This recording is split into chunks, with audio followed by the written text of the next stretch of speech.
అన్నం పెట్టే వాళ్ళని ఎవరినైనా సరే అభిమానించాలి, ఆరాధించమని చెప్పను కానీ ప్రేమించాలా, గౌరవించాలా. గౌరవించకపోయినా పర్లా, ద్వేషించక్కర్లేదు. నారా లోకేష్ గారు ఏదైతే ఒకటి అన్న క్యాంటీన్లు బాబు గారు వచ్చాక పునరుద్ధరించడం ఒక ఎత్తు అయితే, లోకేష్ గారు ఇంటర్మీడియట్ వాళ్ళకి కూడా మధ్యాహ్న భోజనాలు జనవరి 1 నుంచి పెట్టడానికి రంగం సిద్ధం చేస్తున్నారు. దాంతోపాటుగా మధ్యాహ్న భోజనంలో మెనూని మార్చేశారు. సంక్రాంతి తర్వాతన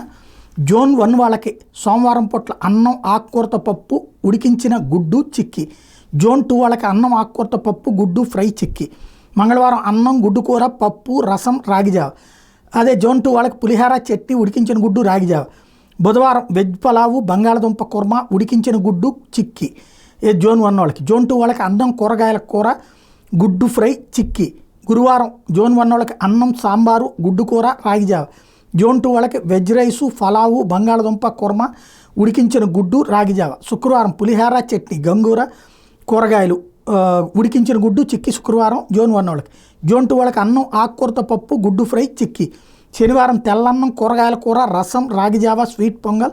జోన్ 1 వాళ్ళకి, జోన్ 2 వాళ్ళకి అన్నం కూరగాయల కూర స్వీట్ పొంగల్ రాగిజావ. అలాగే జోన్ 3 వాళ్ళకి వచ్చేటప్పటికి సోమవారం అన్నం సాంబారు గుడ్డు ఫ్రై చిక్కి, జోన్ 4 వాళ్ళకి అన్నం కూరగాయల కూర ఉడికించిన గుడ్డు చిక్కి, మంగళవారం పులిహార టమోటా పుదీనా చట్నీ గుడ్డు ఫ్రై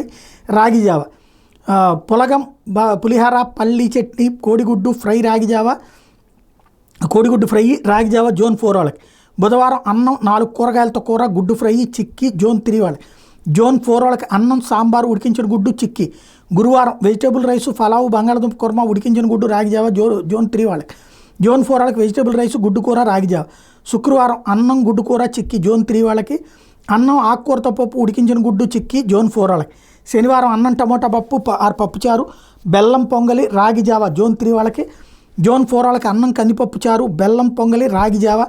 జోన్ 4 వాళ్ళకి. మొత్తం ఆ తినదగినటువంటి విధంగా ఏ రోజుకు ఆ రోజు మెనూ మారుస్తూ చక్కటి ఆలోచన చేశారు. కాకపోతే క్వాలిటీతో అవి అందించేటటువంటి వ్యవస్థల్ని ఏర్పాటు చేస్తే సరిపోతుంది.